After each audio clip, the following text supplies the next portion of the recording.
Hello दोस्तों, कैसे हो आप। उम्मीद करता हूँ काफ़ी अच्छे होंगे और स्वागत करता हूँ मैं आपका अपने चैनल पर। तो दोस्तों, आरपीएससी की तरफ से एक नोटिफिकेशन जारी किया गया था। किस पोस्ट के लिए?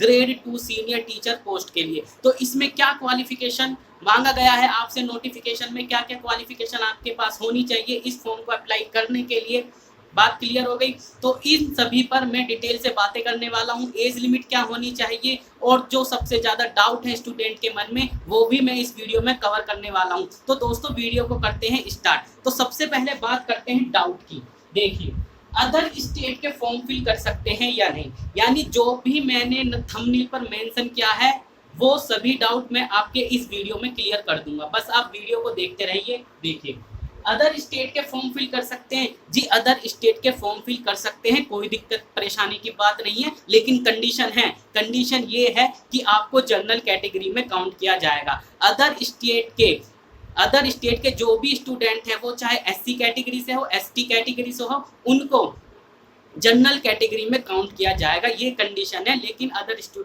स्टेट के स्टूडेंट फॉर्म को फिल कर सकते हैं, कोई दिक्कत परेशानी की बात नहीं है। तो आगे चलते हैं, बीए वाले फॉर्म फिल कर सकते हैं। जी हाँ, जिन्होंने बीए की हुई है वो भी इस फॉर्म को फिल कर सकते हैं। क्या कंडीशन है, कहाँ पर फॉर्म फिल कर सकते हैं, ये मैं आपको आगे बताने वाला हूँ।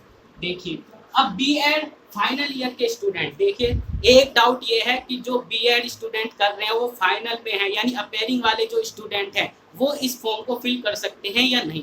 जी कर सकते हैं, कोई परेशानी की बात नहीं है। लेकिन आपके लिए भी एक कंडीशन है। कंडीशन ये है कि आपकी एग्ज़ाम डेट से पहले आपकी बीएड कंप्लीट हो जानी चाहिए, आपका रिजल्ट आ जाना चाहिए, तभी आप इस फॉर्म के लिए एलिजिबल होंगे। अगर ऐसा नहीं होता है तो आप नॉट एलिजिबल माने जाएंगे। बात क्लियर हो गई। तो आगे चलते हैं बीए। और ये स्टूडेंट के मन में एक डाउट और आ गया है कि जो बीएड कर रहे हैं, जो उन्होंने एडमिशन लिया है, जो फाइनल ईयर में है, क्या वो इस फॉर्म को फिल कर सकते हैं? बात सुनिए जी, नहीं कर सकते। ठीक है, फाइनल जो बीएड कर रहे हैं और फर्स्ट ईयर में हैं वो स्टूडेंट इस फॉर्म को फिल नहीं कर सकते हैं। जो फाइनल ईयर के स्टूडेंट हैं वो फिल कर सकते हैं, लेकिन कंडीशन याद रखना, एग्जाम डेट से पहले आपका रिजल्ट आ जाना चाहिए, कंप्लीट हो जानी चाहिए। आगे चलते हैं, बीएससी स्टूडेंट फॉर्म फिल कर सकते हैं। जी कर सकते हैं, बीएससी वाले स्टूडेंट भी इस फॉर्म को फिल कर सकते हैं, लेकिन वो कहाँ पर एलिजिबल है वो मैं आपको एसेंशियल क्वालिफिकेशन में बताने वाला हूँ। देखो यहाँ पर डिटेल में सब कुछ लिखा हुआ है, काफ़ी डिटेल में मैं आपको समझाने वाला हूँ। आगे चलते हैं, एज लिमिट क्या होनी चाहिए? तो एज लिमिट के बारे में भी हम बात करेंगे, लेकिन जर्नल में आपको बता दूँ 18 से 40 साल मांगी गई है। क्वालिफिकेशन अभी बात करेंगे, क्वालिफिकेशन है नंबर ऑफ पोस्ट। तो नंबर ऑफ पोस्ट की बात करते हैं, subject wise number of post की बात करते हैं। तो इंग्लिश, सबसे पहले अगर मैं इंग्लिश की बात करूं तो इंग्लिश में है 1668 वैकेंसी। हिंदी की बात करूं तो 1298 है। मैथमेटिक्स की बात करूं तो 1613 है। संस्कृत की बात करूं तो 1800 है। साइंस की बात करूं तो 1565 है। एसएसटी यानी सोशल साइंस की बात करते हैं तो 1640 पोस्ट उनके लिए हैं। पंजाबी 70 और उर्दू 106, यानी ये आपके 8 सब्जेक्ट हो जाते हैं ग्रेड 2 में। बात क्लियर। अब बात करते हैं क्वालिफिकेशन की। तो ये आपके सब्जेक्ट नेम है और ये आपकी टोटल पोस्ट है कि किस सब्जेक्ट पर इतनी पोस्ट रखी गई है।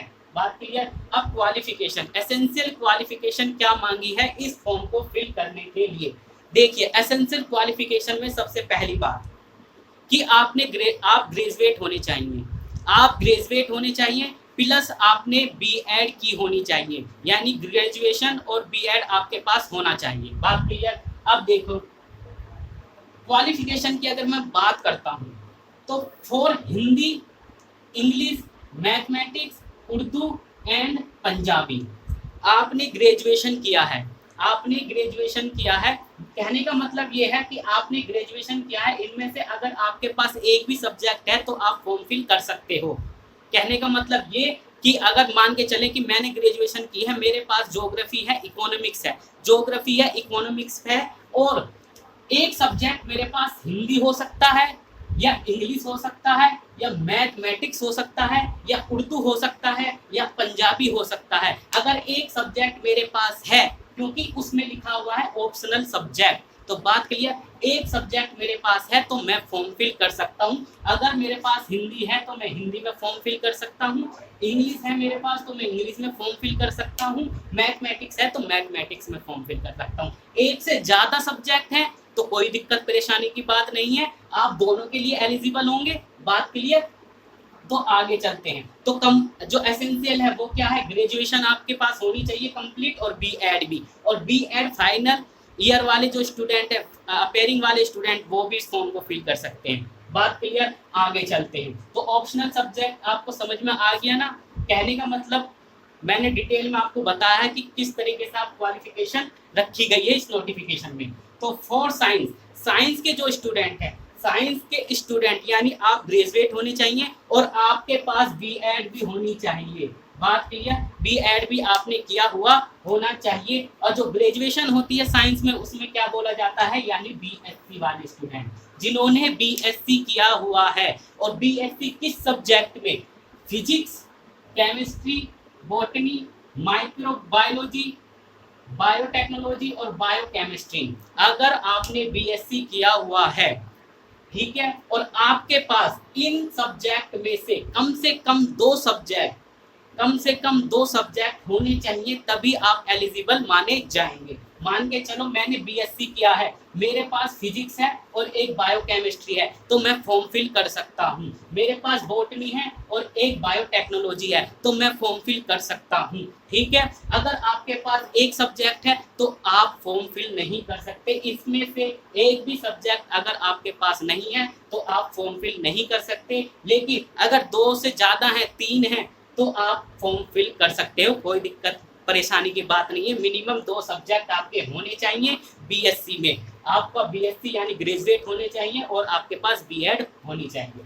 अब बात करते हैं फॉर एसएसटी यानी सोशल साइंस की बात करते हैं। तो सोशल साइंस में आपके पास, मैंने आपको बताया हर किसी में क्या मांगा गया है, ग्रेजुएशन आपके पास होनी चाहिए और बीएड। तो ग्रेजुएशन जो होगी तो यानी बीए वाले स्टूडेंट, तो बीए वाले स्टूडेंट इस फॉर्म को फिल कर सकते हैं और वो यहाँ एसएसटी में कर सकते हैं। बात क्लियर हो गई।